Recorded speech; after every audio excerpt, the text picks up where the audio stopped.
ሰላማችሁ ብዛ ቤተሰብ እንዴት ነው? ደህና ናችሁ አላችሁ ውዶቼ ማሮቼ። ለማንኛውም ማታ አንዳንድ ቦታ ተኩስ ነበር። አይዟችሁ ውዶቼ፣ ይሄ ስራና ስራ ብቻ ነው። እንግዲህ ጋሽ ብሩኬ ታውቃላችሁ፣ አንዴ ከጀመረ ማቆሚያ የለውም። 2 ወር 3 ወር ይሄዳል። ባለፈው የዛሬ 2 ዓመት ነው ምናምን ከሶስና ጋር ፍራንክ ሲሰራ እንዴት እንደሆነ አይታችኋል። ፍራንክ ስትሰሩ ሆናችሁ ማገኘት አለባችሁ ብሏል። ሶስና ነው እንኳን ሲያመጣ ምን አለ? ህይወቴ ናት አለ። በቃ ስራና ስራ ብቻ ነው ውዶቼ። ይሄ እውነቴ ነው። በእኛ ሀገር እውነት ዲቃላ በጣም ነውር ነው።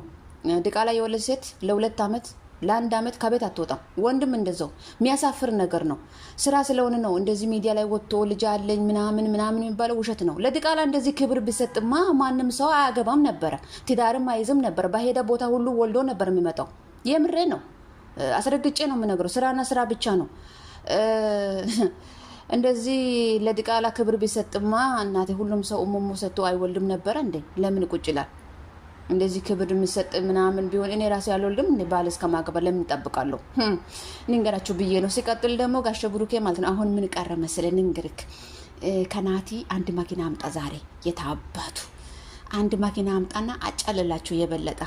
ለማንኛውም ይመችክ፣ ሂድበት። እናም እስከ ጥግ ድረስ መከራከሩን አናቆመም። ትናንትና ደግሞ ጭራሽ የተቆጣህ ነበረ።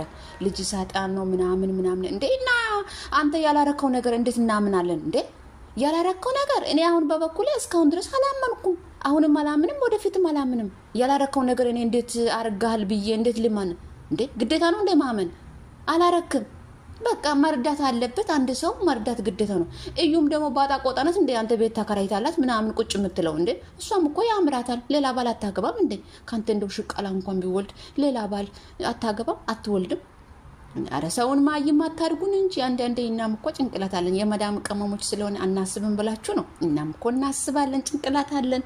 እሷ ያራጀች ሴትዮ ለምሳሌ አሮግት ብትሆን አው ቁጭ ብላ በቃ ይሄ በተከራየው ቤት ትኖራለች።